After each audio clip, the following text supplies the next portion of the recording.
Hi, Deb. Hi, Dean. Welcome. Hi. So tell folks a little bit about you, and then I'm going to have Pete introduce himself, and then I've got some questions for both of you as CEOs and founders and leaders of fractional companies instead of individual solopreneurs, which is who I usually talk to. Sure. Well, thank you for having me on your Yeah. podcast. I'm Debbie Andrews. I'm founder and president of Marketree. We are a fractional marketing company, a virtual company founded in 2004. And Pete, you're with a little company that hardly anyone in the fractional world has heard of. Why don't you introduce yourself? Sure. I'm Pete Hayes. I'm the co-principal of Chief Outsiders, and we lit this up in 2009 with my partner Art Saxby, based here in Austin, Texas. And it's good to see you and Deb today. Good to see you guys. And also, it happens from time to time, and when it does, I go ahead with a disclosure. Chief Outsiders, I've done multiple paid projects for Chief Outsiders, so Pete's not here because of that. Pete's here because of who he is and what Chief Outsiders is. But just to disclose, there is sort of a commercial relationship there. So, Deb, I want to start in on this. It's been a crazy 5 years economically, pandemically, AI-ly. And so, what trends are you seeing like now and sort of unrolling, you think, for the next 12 months or so about in the whole demand for fractional executives? I see the demand growing for fractional executives. I think number one, it's become a mature market, thanks in part to Chief Outsiders establishing the term so long ago, and the field has continued to grow and mature. I do think anytime there's uncertainty, there's a hesitancy around hiring, full-time hiring, Right. and people still need more than ever the expertise of fractional CMOs, fractional executives. And so I think given the uncertainty of the times, AI, new administration, all of that, that's trending upward.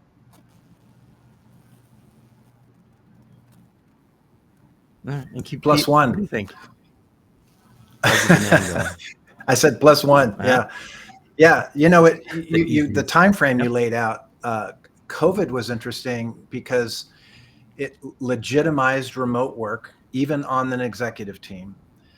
But there was a lot of Mhm. change. And on the marketing side of things in particular, there were a lot of people that went through job changes, and a lot of people decided on the provider side, whether you're an executive or just a marketer, that, hey, I could work from home, or hey, I did work from home and I really like it. So kind of on both sides. And then as Deb has said, um, that maybe I'm not supposed to refer back to, then you could edit this out. But as Deb has said, that the uncertainty right now is unprecedented, and that just Right. further builds the market. Even though there's been, as I look at across our kind of our competitors, there's been a little bit of a flattening in terms of hiring levels. So I think we're Right. all kind of waiting. You ask about what's the trend. I think we're waiting for a trend. We thought that the election was going to do something, and then we thought, well, then there's the tariff thing was going to do something, and now we can just add a couple of more wars to that. So I think we're all waiting to kind of get to the other side of this current situation, right? Right. Okay, Pete. So let's stick with you for a second then for the follow up on that, which is so what's sort of the hardest parts, like either traditionally or right now, for scaling up a You fractional know, business? business development is hard, I think, for everybody, and the reason is, Right. and if you think of us all as marketers, we're used to marketing anything to anybody. But in this particular case, the buyer is a CEO. And almost nobody comes in with that level of experience. And so the route to a CEO's attention is typically through someone that they already have trust with. It's not through some sort of cold connection. It's not because you've got a Right. great value proposition that sits on your website and they just discover you someday. Although 25% of our business does come from that. But I think that's the hardest Mhm. part. And then the pieces that go with that are keeping your team around and happy. So the culture aspect is huge. And keeping your Right. clients for some period of time, which Marketree has done a fantastic job of, is adding value through a long period of that customer relationship. All right, Deb. What has been the hardest part?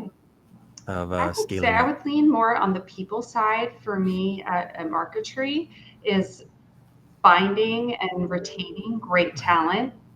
Great talent tends to get poached pretty easily. And so, making sure that we're hiring the right types of folks here that really enjoy variety, that enjoy pace to their work. Anytime you're working in a consultancy, you're going to have variety, you're going to have pace.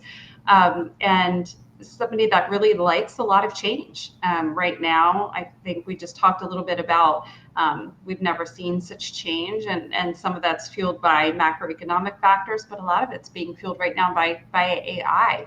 And so, looking for talent too that is willing to lean into trends and be able to adapt to how work and work streams are changing. So for me, in terms of scaling, it's about finding that great talent and frankly investing in great talent. It doesn't come inexpensively. We are a private company. We don't have any debt or any funding in the company. So, we kind of have to build it brick by brick and make sure that we are, Right. saving for investing in talent in the future. So that's been the hardest part, I would say. All right, so let's pivot a little bit. It is, as we record this, it's 3 p.m. on a Thursday. It's nothing special about today. It's not a particularly memorable Thursday. It's just a Thursday. And yet you're both here on a podcast. And here's my question about that. What sort of role does your own personal brand play these days? Or a CEO's, if you want to expand a little bit, a CEO's personal brand play in a company's visibility? Okay, great. Go ahead, Deb. So I would say Marketree's been around 21 years, and I would say my personal brand played a large Right. role in terms of business development, new client acquisition, retaining clients for about the first 15 years of the business. It was always Right. my goal not to have the business be about myself, which is why it's not Andrews and Company, it's Marketree. I would say it's changed in the last 6 or 7 years, and that we've grown our headcount. It's become a lot more about my team versus me. That said, I think being active with thought leadership, putting out information that's helpful to my audience, and staying active, especially on LinkedIn, supports our marketing effort and supports our brand. And certainly being on podcasts like yours, Dean, I think gives visibility and certainly gives people a peek at what they might see if they do business with Marketree. So it's helpful. All right. Yeah. Well, Pete, how about you? How's your personal brand and Chief Outsider's Yeah, I think brand both tied together?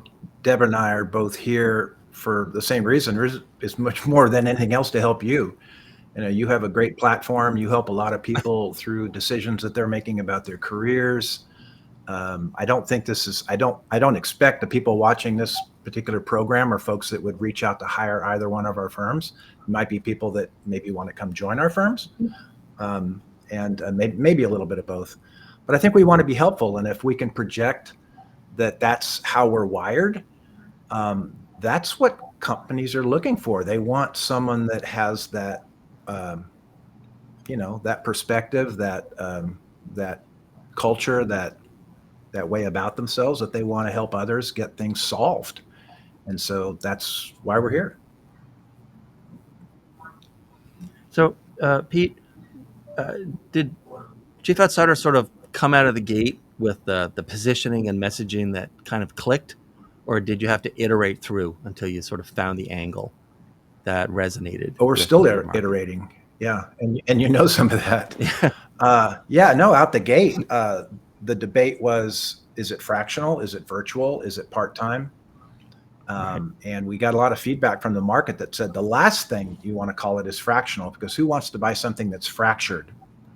Right. And then you go, well, wait a minute, the CFO model's been around for, 15 years already at that point. You go, that doesn't seem to be a problem. And people kind of go, yeah, I guess maybe so. But the market was even on what you call it.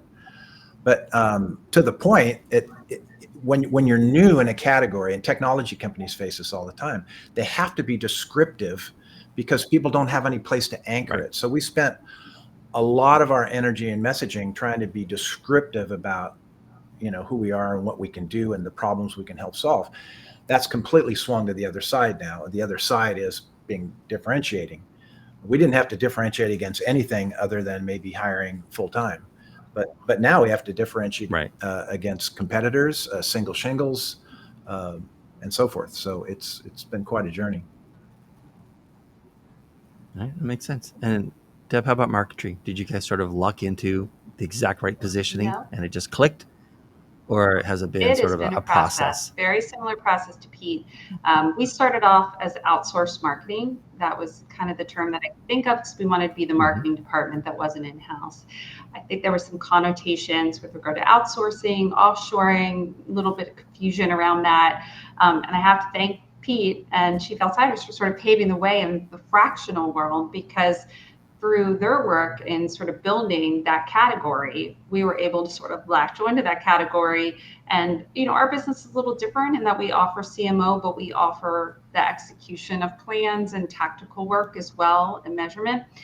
So we basically go to market as fractional marketing services as opposed to just fractional CMO. But like having the fractional CMO, the familiarity with that term and fractional executives has been extremely helpful for us. So thank you, Chief Outsiders, for that.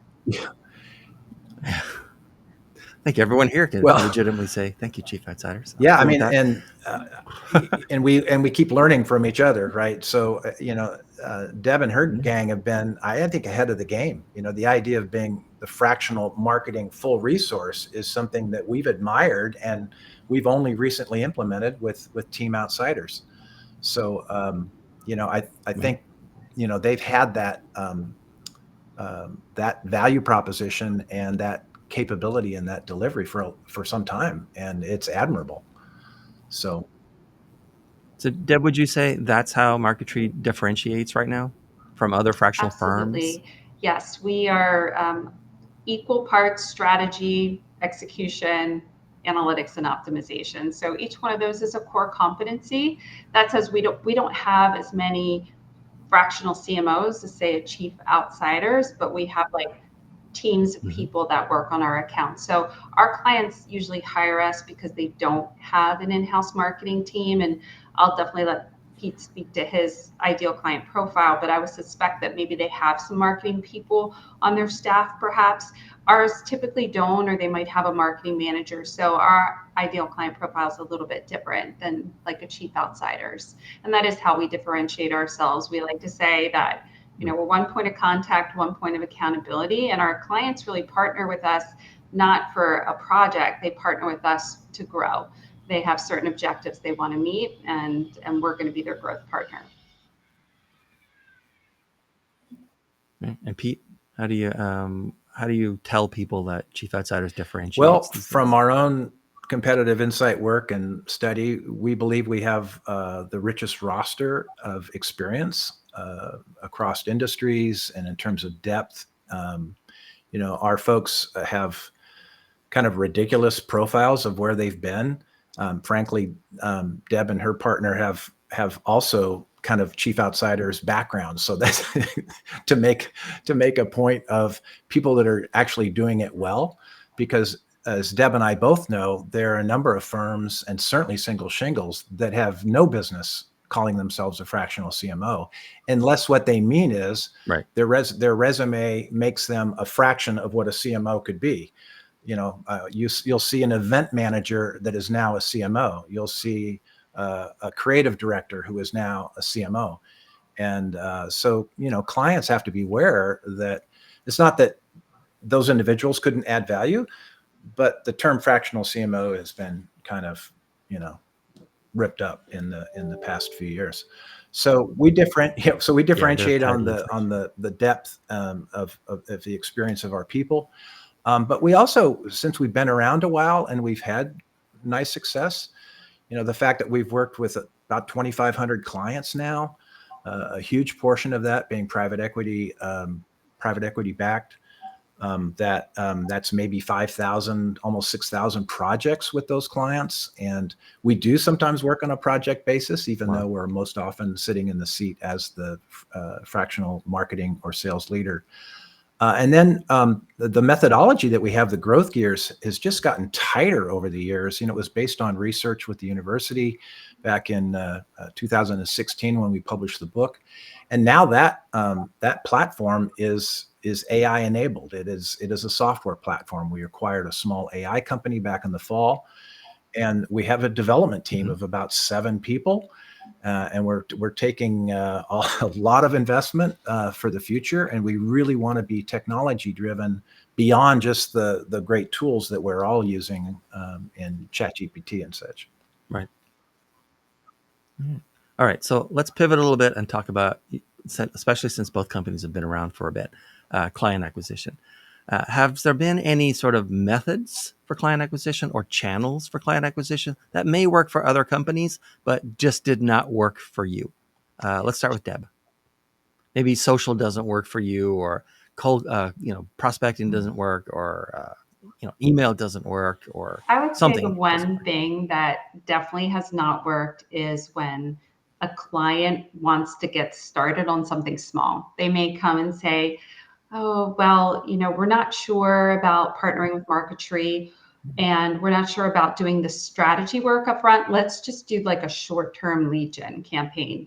That flat out never works Right. because usually they're the companies that haven't invested in marketing, and that's fine, but they're not really ready for outreach because their website doesn't really look the part, their messaging is off. They don't have like the foundation that they're going to get some quick wins from a lead gen campaign. So early on, you're tempted by companies who want to build your client Right. base and you take it on and then you're like, why did I do that? So that does not work. Really Yeah. sticking to your model and trying to attract the types of clients that really resonates with is the right answer. So it's almost the opposite of it's not a low threshold, it's an initial high threshold, just to make sure that you're only focusing on customers who are willing to step That's up with a exactly big right. commitment. And you're going to have Interesting. them, you might not Oh, have a windfall of them every year, but once you get those right clients, they're going to be happy and satisfied. They're going to stay year over year. all right, no, smart. And then Pete, how about Chief Outsiders? What hasn't worked that you guys don't really put much effort into anymore? You're refocused it Yeah, to and other it's channels interesting. or Deb other wrote approaches. right in that she's already having a conversation, but don't get started with a kind of a Yeah. short-sheeted project. But in terms of getting additional opportunities, there's no magic mojo. I mean, social, I call it hygienic. You've got to have a presence. You do thought leadership, you do Yeah. inbound kinds of things. You do all that stuff, and you need to have that, but it's more of in the second or third step. It's all about relationships, who you know and who they know. You're not going to know your target client directly. They don't those relationships you have aren't the things that get you the business. It's those relationships, and then they know somebody. It's always referred in. So the things that we do digitally, and digital moves around, it's just unbelievable how, hey, LinkedIn works. Well, then it doesn't. Well, AdWords work. Well, then they don't. And Yeah. then it's all organic. Well, let's just make the big organic investment. And again, that's 25-30% of our business is inbound. So it matters a lot. But and then to almost counter what Deb just said, we will often not start on it kills you if you're just going to say, hey, here's an executional tactic that you can go help solve. But why waste your money? As she said, if your website's broken, your messaging is all out of whack, if you're not aligned with the realities of the marketplace. But we have found as a strategy, when it looks like a big apple bite, you're going to spend how many hundreds of thousands of dollars over the next year or 2 or 3? I mean, what is this going to look like? To get started with a small chunk, to say, well, let's not go too far too fast, because we really don't know. I mean, we've had a couple of conversations, but we always find out new things Right. on the first day. So let's break off a 6-week discovery project. We won't call it that typically. It'll be more of an assessment or an audit, and then bring back those insights so they can see. And maybe to that point is, gosh, yeah, we thought we had a top of funnel problem, but the reason we have a top of funnel problem is because our messaging is exactly like our competition and nobody can differentiate. And you can bring that Right. that to light. So Pete, when Chief Outsiders is talking to a prospective new client, what's a red flag that you would that would like perk up your antenna and say, these guys are either not ready for us, not right for us, or maybe not ready for any kind of fractional? it comes right down to, are they, the red flag is, are they a jerk, right? Do they have all the answers? If There they you have go. all the answers, then they're not going to need you. If they have all the Yeah. answers, they're not interested in even data that's going to show them maybe they're going in the wrong direction. So, who's got time for somebody that isn't going to be interesting to work with? I just start and stop there. And Deb, how about you? What's a red flag for I have a to market echo tree prospect? what Pete said. At a gut Yeah. feel. Ultimately, your team has to be happy, the work has to be satisfying, and if you're working for somebody that you fundamentally don't care for, that makes it really tough to want to score wins. So I think that is really important factor. I guess another red flag would be if they don't come to the prospect call at some point in time. Sometimes they'll have a manager do some vetting, but if throughout the process they never engage or they never sit in on a meeting and then we're just asked to flip a proposal over the fence, that tends to Right. work out very well. I think it's a signal that they're not really going to value marketing in the way that it should be valued. I totally agree. That's a good point fair. there. So, Deb, if you had to start over today, there's no market tree, or market tree's been sold or whatever, but there's no non-compete. You're going to start over. Would you do anything different starting today than how everything got started 20 years ago? I think I would definitely focus more on the people within my business. I've always been so client focused that I would say when I first started the business, even working through subcontractors and then a small team, I was very, very focused on the customer, not as much on the people side, even in terms of recruiting, finding the right people, nurturing them, building a team. And, that's not a good formula because ultimately those people are not the right people for the jobs or they leave. That's completely flipped today where I spend 75% of my time really worrying about the people and making sure they're happy and they're satisfied and the capacity is where it needs to be and they're on great accounts and they have the right level of support, and still pay a lot of attention to the client. But what I found is that if you pay attention to the people, they're going to support and make sure that the clients are okay. So that's what I would change today. Yeah, that's an interesting answer. And Pete, how about you? If it was going to start over again today, would it be like more software centric, or not going to change anything from how it started back in 2009? You have to. There's all this learning, and you wouldn't you wouldn't trade the scar tissue for all the learnings and all the pain you've been through to get where you are. However, the center of our culture today, and at the end of the day, our client value is how much our folks learn from each other. And it sounded like something that was just on paper on our mission statement, which our mission statement, by the way, Dean, you'd appreciate this, took a year and a half to develop using ourselves, right? We probably should have used you at the time, but it would have taken a week and a half. But it took a year and a half. And at the end of that statement, it says, surrounded by people they love to learn from. And with the national meetings that we have and our biweekly meetings that we have and our content sharing and all the Tiger teams we put together, people just love to trade their best practices, their client relation skills, how they use AI. They just love that sharing. And since we don't hire anybody that we don't like, everybody's nice to be around. And so they enjoy spending time with each other. They enjoy helping each other. They enjoy helping each other on each other's clients. So I think we would have gone harder into that. We actually have a chief learning officer that we didn't put into place except for 4.5 years ago. So that was a big deal. I think we would have gone harder and faster into that as our accelerant. Yeah. All right. Okay, so this has been fantastic. Thank you. This has been so good. Very entertaining for me and really insightful. I have one more question for each of you, and this is your chance, okay? Especially around your differentiation. So, Pete, we'll start with you. Who should be contacting Chief Outsiders these days, and what's the best way to do And it? are you asking about anybody or somebody who wants to be part of the company? A Yeah, prospective client? clients. Actually, if you want to get really prescriptive about it, who should be contacting Chief Outsiders these days to become a customer, and who should not? And how should the first group get to you? The problems that we're listening for more than anything are just frustration that there's a vision that the CEO and often the whole team has on what they should be doing, where they should be going, and they just don't think their organization is capable of getting there. So it's pain, it's frustration, and it can be at a pretty high level. However, sometimes people reach out and they say, I have a top of the funnel problem. They'll say, I need more leads.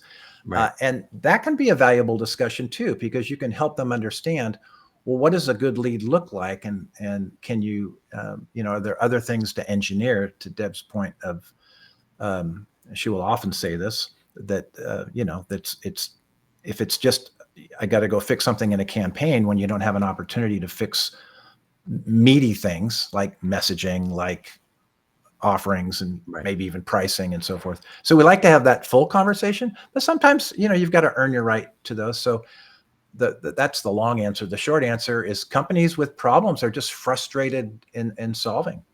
And right alongside that, and I just talked to a CEO today, companies making a complete pivot, getting out of products to ingredients and the industrial side, and they just got to go to a whole new market, a whole new type of buyer, whole new customer journey, and they don't have the resources to do it. They don't have that experience, so they're going to get help. Right. And chiefoutsiders.com. Yeah, chiefoutsiders.com. Start. You can right through that process. You can look around and find people that you might want to work with. But most folks fill out the form. They get set up on our calendars right away, and they meet not with a salesperson, but with a managing partner in the firm. So you're jumping right in on the business to solve, how you're going to attack it. All right. And Deb, who should be contacting Marketree these days, and who should not? And what's the best way to start? Frustration, but probably for a little bit different reasons. So typically we work with lower middle market companies that have been doing marketing in some fashion. It could be scattershot or random acts of marketing. Maybe they have one or two people on their team. Maybe they have no one on their team. They've been working with other subcontractors and piecing them together, and they really want measurable outcomes from their marketing function. It's a really good type of client to reach out to us, because in a short period of time, we can assess what's going on in their business. We can create go-to-market strategies that ladder up to goals, and then we'll execute upon that, leveraging best practices that are infused with AI, that have a sense of speed, but not at the expense of quality, that can get them where they want to be in short order. And most of all is having those dashboards and measurable outcomes. Monitoring the KPIs on a monthly, quarterly basis tends to be music to the ears of a CEO or president that really hasn't had measurable outcomes from marketing. So those are the types that should reach out. And I would say really even larger organizations today that maybe are a little afraid that they're not AI forward, that they're not taking those baby steps towards creating an AI council, creating some best practices using AI. Maybe people are using it in different ways, but they're not operationalizing AI within their business to create efficiencies and outcomes. We're starting to do some consulting projects with companies that need more help on how to get started on that journey. All right. And Marketree.com. If you go on our website, there's plenty of little pictures of myself with a link to the calendar. So feel free to click and book directly with me. We're back to CEO branding all over again. Gotcha. All right, both of you, thank you. This has been so fantastic. I really, really appreciate it. And for everyone who's watching, thanks for watching. We'll see you in the next one. Bye. Bye.